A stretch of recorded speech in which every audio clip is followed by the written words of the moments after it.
The Kalayaan Island Group were now joined by former Solicitor General Francis Hardeleza, who played a pivotal role in the historic arbitration case of the Philippines against China. Good morning to you, sir.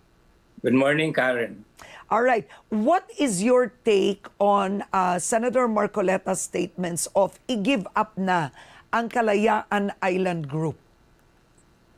Well, I am not sure that I heard him give up because I did not listen to that interview of his. But if it is true that anybody should not, especially government officials, should not lightly say we should give up any inch of our territory.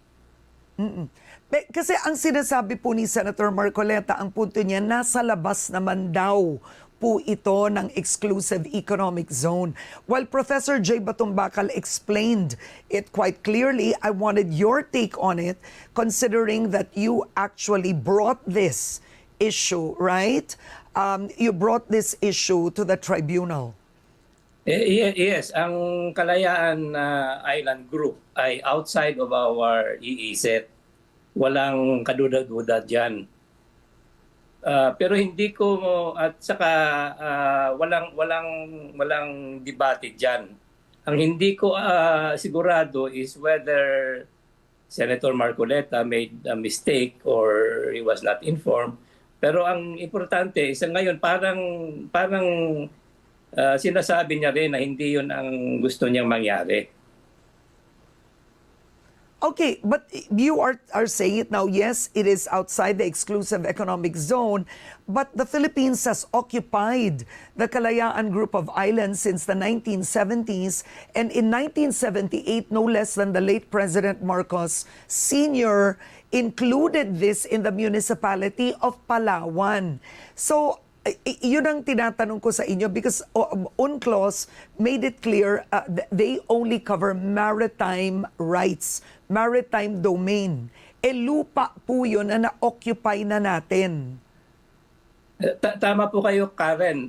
Under ang UNCLOS kasi ang nasa jurisdiction ng UNCLOS ay ang mga karagatan lang.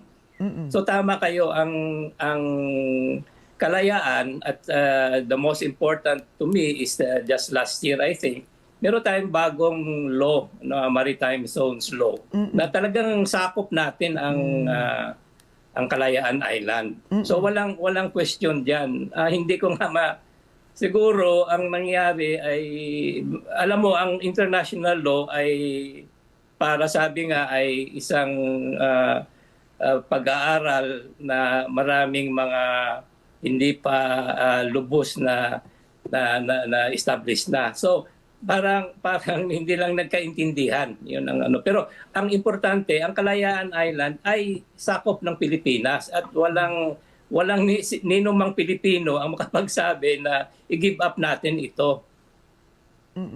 Would you classify that as treason or any other form? Malacanang said no.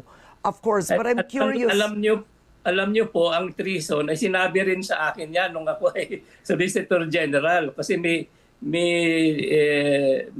hindi kami na pagkayarian sa paggawa ng kaso. At saka ako ay tinawag, it almost cost me my bid for the Supreme Court. Pero ang technical na rason diyan, ang treason ay nangyayari lamang kung may digmaan.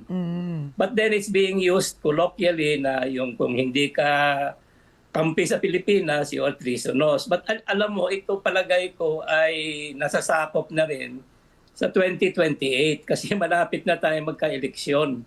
So maraming nangyayari. At ang West Philippine Sea ay sa palagay ko isa magiging importanteng issue sa eleksyon. Pwede ba nating ipasinag yung parte na pinagsama-sama, in-splice ni Senator Ping para lang palitawin niya, para lang imali niya, dayain niya, iligaw niya, linlangin niya ang mamamayang Pilipino? Ang gawin natin po para madali, i-give up natin yung KIG. Nag-govern pa rin yung international law. So atin yung Kalayaan Island Group. Meron po tayong mga isla na occupied natin ngayon. Ito yung Kalayaan Island Group. Ngunit They are way, way beyond our EEC. Wala doon sa limit ng ating exclusive economic zone. Being a member of the armed forces, our seas, our rights, and our future, and we just stick to what is legally ours, what is stated in our law, sir.